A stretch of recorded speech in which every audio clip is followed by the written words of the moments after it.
Welcome to literature. நீங்கள் இப்போ பார்த்துட்டு பிஜிடிஆர்பிக்கான ஹேண்ட் ரிட்டன் நோட்ஸ். நான் எக்ஸாம் போட்டுட்டேன், ஒரு 2-3 யூனிட் தான் முடிச்சிருக்கேன். ஃபுல்லாக எப்படி முடிக்க போகிறேன், பயங்கர ஃபங்க்ஷனாக வந்துட்டுருக்கு. நான் என்ன பண்ணுறது, ஒர்க்கிங்கில் இருக்கேன், இப்படி ஏகப்பட்ட இஷ்யூஸ். ஸோ முதல்ல உங்கள் டென்ஷனை நீங்கள் போகிறீங்க. ஸோ நம்ம ஒரு எக்ஸாமுக்கு அப்ளை பண்ணிட்டோம், அதை முடிக்கணும் அப்படின்னு நினச்சா கண்டிப்பாக அதுக்கான வழி எப்போவுமே இருக்கும். உங்களால் ஈஸியாக முடிக்க முடியும்.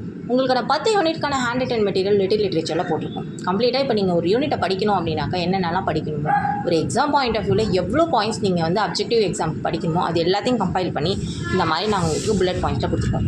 இதோட கலர் காப்பி எல்லாம் வித்துடுச்சு. ஆல்ரெடி ஏகப்பட்ட பேட்சஸ் முடிஞ்சிச்சு. இது வந்து ஃபைனல் பேட்ச். அட்லீஸ்ட் ஒரு 45 டேஸ் இருந்தால் போதும். இந்த நோட்ஸை நீங்கள் படித்தாலே போதும், அவ்வளோ பாயிண்ட்ஸ் இதில் இருக்குது. இப்போ நான் உங்களுக்கு காமிச்சிட்டு இருக்குது டோனி மாரிசனோட பிலவர் தான்.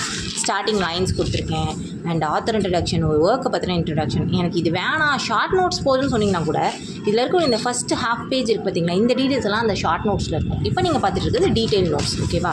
ஸோ இதில் பார்த்தீங்கன்னா அதில் இருக்க இமேஜ், டீட்டெயில்ஸு, சிம்பிள்ஸு, கலரு, இதுக்கெல்லாம் என்னென்ன சிம்பிள் கொடுத்துருக்கேன். கம்ப்ளீட்டாக அதோட இன்ட்ரடக்ஷனில் பார்த்தீங்கன்னா ஒரு எபிகிராஃப் இருக்கும். எபிகிராஃப் அப்படின்னா வேறு ஒரு ஒர்க்லேருந்து ஒரு சின்ன கொட்டேஷனை கொடுத்து இந்த ஒர்க்குக்கு சம்மந்தமான ஒரு விஷயத்தை சொல்லியிருப்பாங்க. நான் அதையுமே எக்ஸ்ப்ளனேஷனோட நான் உங்களுக்கு கொடுத்துருக்கேன். அண்ட் சம்மரி இருக்குது. குறிப்பாக கேரக்டர் சார்ட் நான் எல்லா ஒர்க்குமே கொடுத்தேன். எய்தர் இட் பொயட்ரி இல்லைனா ட்ராமா இல்லைனாக்கா நாவலாக இருந்தாலும் சரி, நான் அதுக்குமே இந்த மாதிரி கேரக்டர் சார்ட் கொடுத்துருக்கேன். உங்களால் ஈஸியாக புரிஞ்சுக்க முடியும், நல்லாவும் படிச்சுக்க முடியும். ஸோ நீங்கள் கவலையே பட வேணாம், என்னடா எக்ஸாம் போட்டுட்டேன் ஆனால் என்னால் படிக்கவே முடியல அப்படின்னு நீங்கள் நினச்சிங்கன்னா உங்களுக்கு இந்த மெட்டீரியல் யூஸ்ஃபுல்லாக இருக்கும். அண்ட் இது எப்படி இருக்கும், அதோட ஃபிசிக்கல் காப்பி உங்களுக்கு பார்க்கணும் இல்லையா, அந்த மாதிரி 5 புக்கு இருக்கும். So first book, second book, third book, 4 and 5 புக்கும்.